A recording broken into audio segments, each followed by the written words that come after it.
Who was James Weldon Johnson as a scholar, some might ask?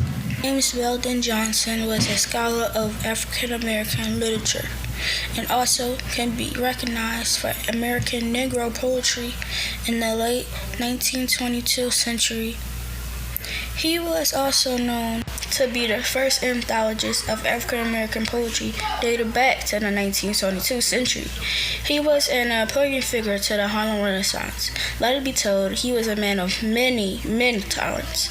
He was a member of the exclusive secondary at the NAACP for more than 9 years. He was beloved and respected. Mr. Johnson was the eldest of just one brother. His brother's name was John Rosemont Johnson, a singer and composer during the Great Harlem Renaissance.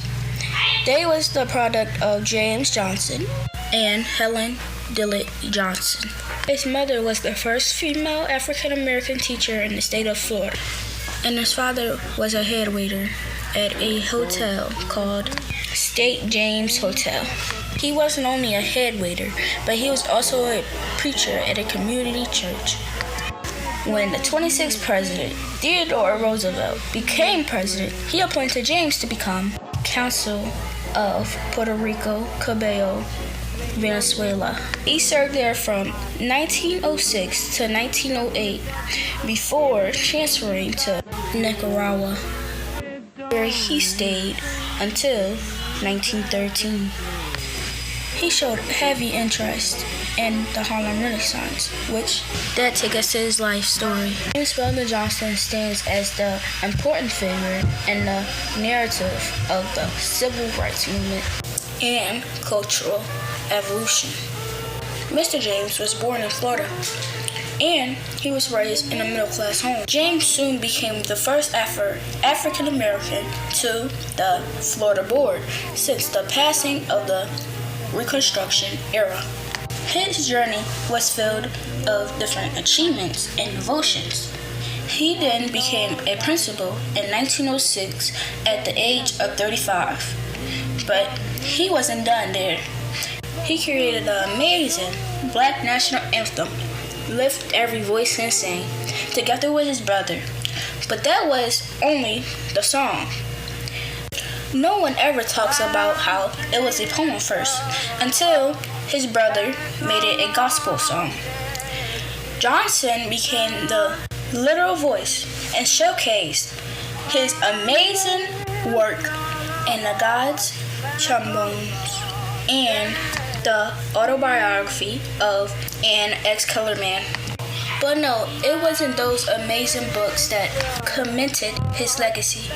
It was the role of exclusive secondary of the NAACP for the eras of 1920 to 1930. His often anti-lynching campaigns fortified the organization into the powerful apologist for the civil rights movement. Furthermore, James Weldon Johnson made history by being the first African American male professor at a New York university, impacting future generations until his untimely death at 67 in an automobile accident in 1988. He was honored with lots of awards and scholarships connected in his name. He laid the groundwork for the modern civil rights. His legacy continues to impact us for equality and justice, and a message to stand up. I'm gonna give y'all a little history on the civil rights movement. The civil rights movement featured a lot of major important historic events that got us here. It was a social movement in the United States that key objective was to abolish racial segregation, disenfranchisement, and discrimination in the U.S. That mostly impacted the African Americans of these times. The movement is known to go back to the Reconstruction period in the 19th century and continuing on. Later than sooner, all the sacrifices, protests, sit-ins, and freedom rides worked off and secured protection and federal law for all Americans, making their words, liberty and justice for all, more true than it ever been. Now let's move on to his pathways and how he made Lift Every Voice and Sing.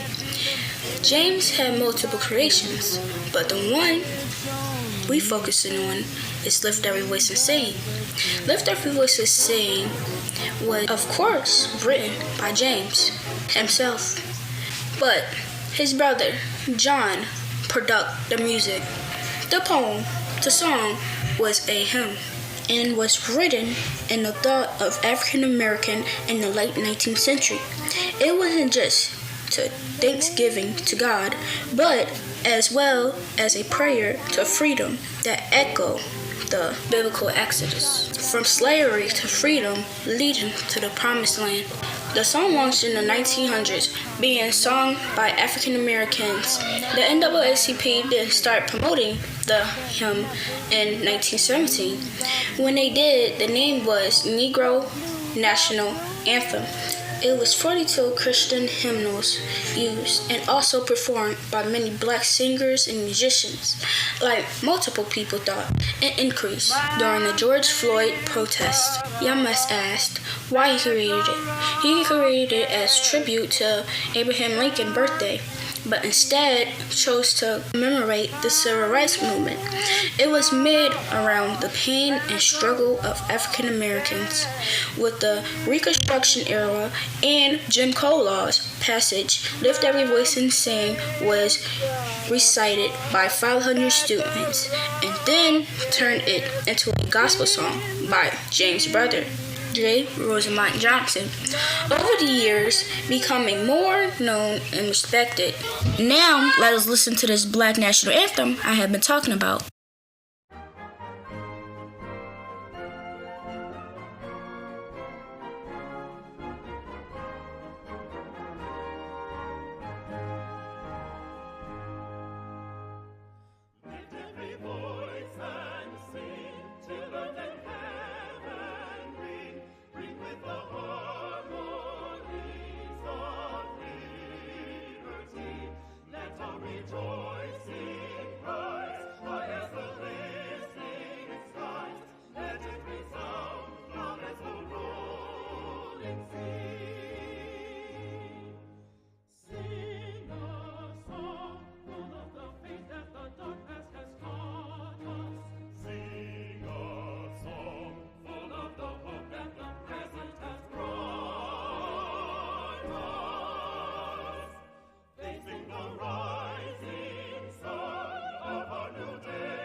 This the end for now. I hope y'all learned something about James Weldon Johnson, the Black National Anthem, and the Civil Rights Movement.